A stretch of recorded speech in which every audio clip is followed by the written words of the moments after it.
Now, before we get started, let's revert this 10 back to this .state .page size.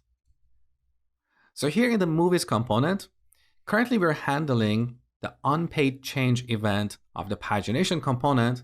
Here in this event handler, we're simply logging the current page on the console, but nowhere in the pagination component we are raising this event. So back in the pagination component, here we have an anchor.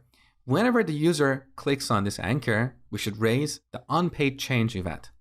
So onClick would set this to a function, an arrow function, and in the body we call props.onPage change and pass the current page as an argument.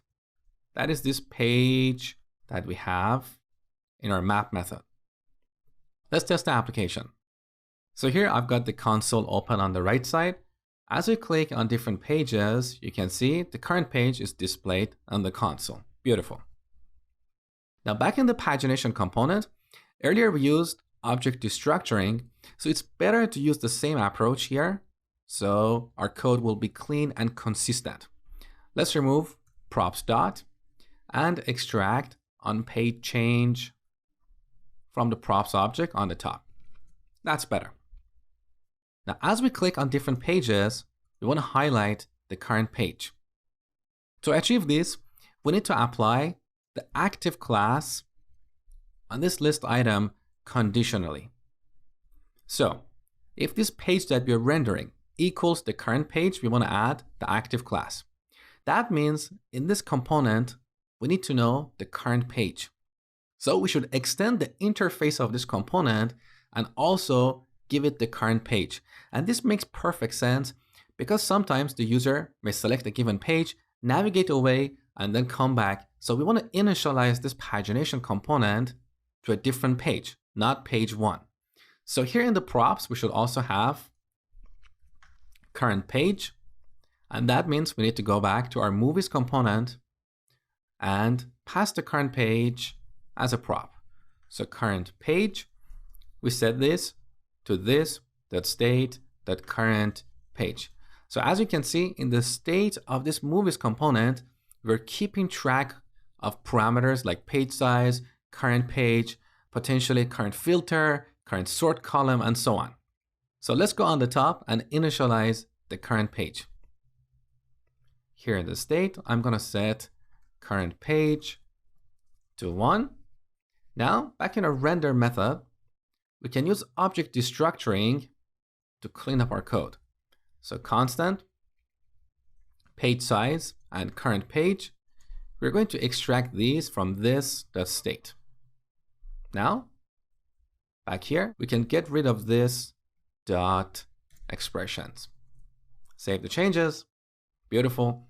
All right, next we need to go to our event handler, and whenever the page is changed, we need to update the state. So let me give you a shortcut. On Mac, you can press Command and P.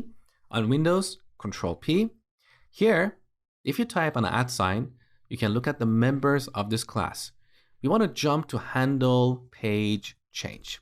Here we are. So we get the new page and we call this .setState.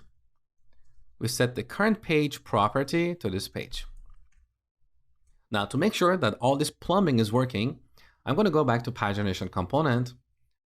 On the top, let's do a console.log of current page. I want to make sure that this pagination component is receiving the current page. So initially, current page is 1, beautiful. Now let's go to page 2, we get that here, page 3, perfect. So just to clarify, whenever we click on a new page, this event is raised. So we go back to our movies component. Here we handle that event, we update the state. As you learned before, whenever the state of a component is changed, that component and all its children are re-rendered. So the render method is called. Now down the bottom of this method here, we have the pagination component. So the pagination component is re-rendered with new props. So it will receive the new page. All right, the last step for this lecture is to apply the active class to the current page dynamically.